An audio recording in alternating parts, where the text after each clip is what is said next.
Pemirsa, anak korban penculikan di Makassar, Sulawesi Selatan akhirnya menjalani trauma healing setelah diselamatkan dari Dinas Perlindungan Perempuan dan Anak. Menurut orang tua, setelah diculik, korban menunjukkan ada perubahan-perubahan perilaku.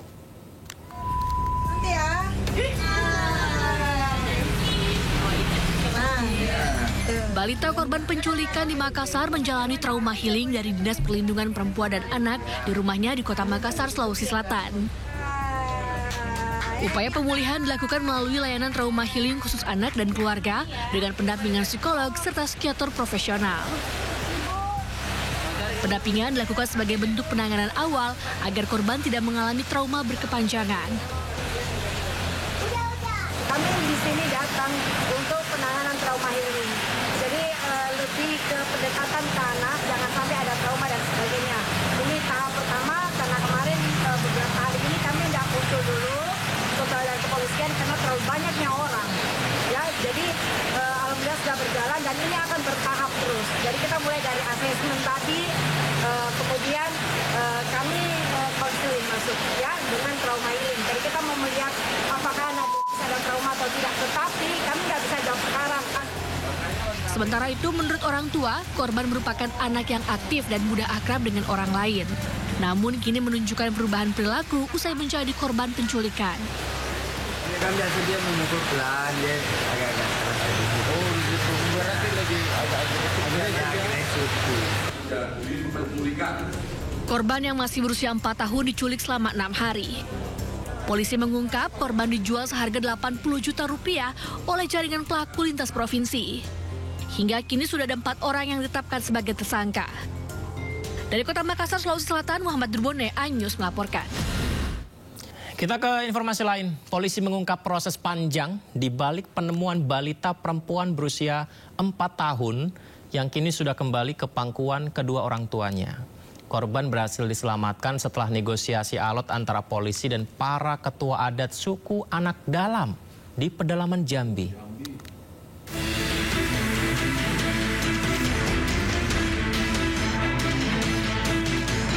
Negosiasi antara polisi dengan para ketua adat suku Anak Dalam di tengah hutan di pedalaman Jambi berlangsung alot. Pemimpin adat semula menolak menyerahkan korban karena mereka percaya anak itu diperoleh secara sah dari seseorang yang mengaku sebagai orang tua kandung. Mana bapaknya? Setelah proses negosiasi yang berjalan hingga 2 malam, korban akhirnya diserahkan setelah polisi berhasil meyakinkan para pimpinan adat bahwa korban merupakan korban penculikan di Makassar, Sulawesi Selatan. Polisi memastikan korban diserahkan tanpa adanya barter atau tebusan serta dilakukan secara sukarela atas dasar kemanusiaan. Mana mamanya? Alhamdulillah dengan kesabaran dari anggota-anggota yang akhirnya bisa membuahkan hasil. Negosiasi yang alot 2 malam 1 hari itu membuahkan hasil. Akhirnya dibantu dengan temanggung-temanggung, kemudian ketua-ketua adat dan jajaran dari Polda Jambi, akhirnya yang mengamankan anak ini mau memberikan kepada kami. Sementara itu, balita BL yang kini sudah kembali kepada kedua orang tuanya menjalani trauma healing dari Dinas Perlindungan Perempuan dan Anak di rumahnya di Kota Makassar.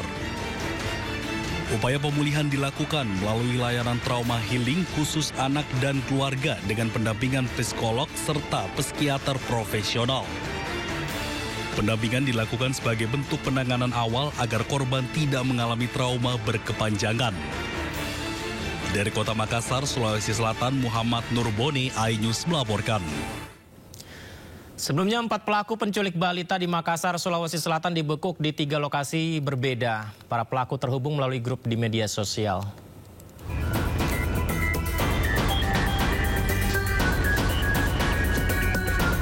Para penculik balita perempuan di Makassar, Sulawesi Selatan dibekuk di sejumlah lokasi berbeda. Pelaku pertama, Sri Yuliana, ditangkap di Makassar pada 4 November 2025. Itu anak-anak kau jual di mana? Sama siapa? Hah?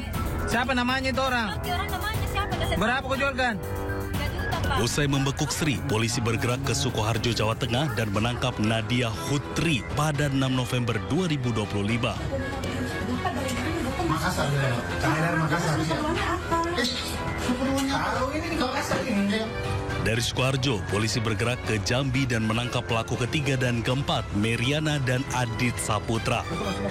Para pelaku beraksi dengan menerapkan sejumlah modus. Jangan di tangan-tangan kami.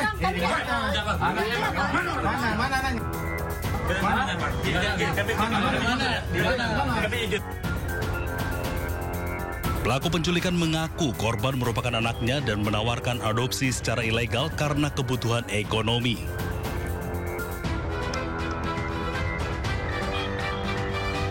Kemudian pelaku menawarkan anak korban penculikan melalui akun media sosial TikTok, Facebook, hingga WhatsApp.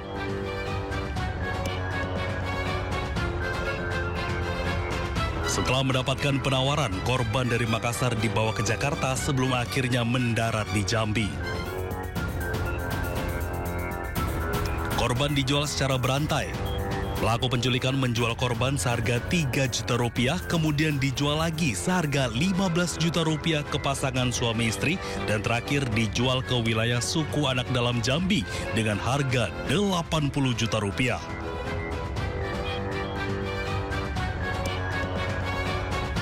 Dari hasil penyelidikan, polisi mengungkap korban sindikat penculikan dan penjualan bayi lintas provinsi sudah berjumlah 9 bayi dan 1 anak-anak.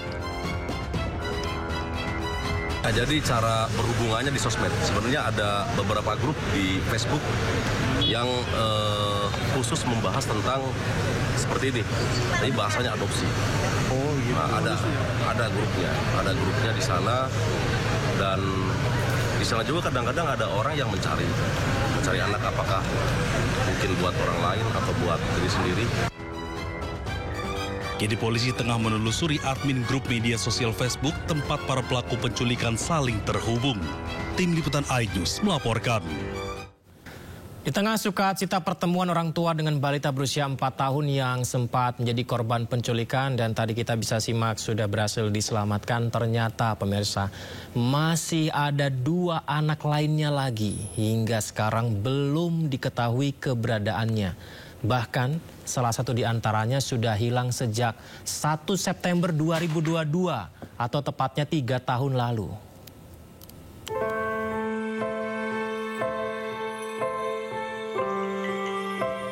Di saat balita berusia 4 tahun asal Makassar yang kini sudah ditemukan dalam waktu 1 pekan, kini di media sosial ramai soal 2 anak lainnya yang hingga kini hilang tanpa kabar.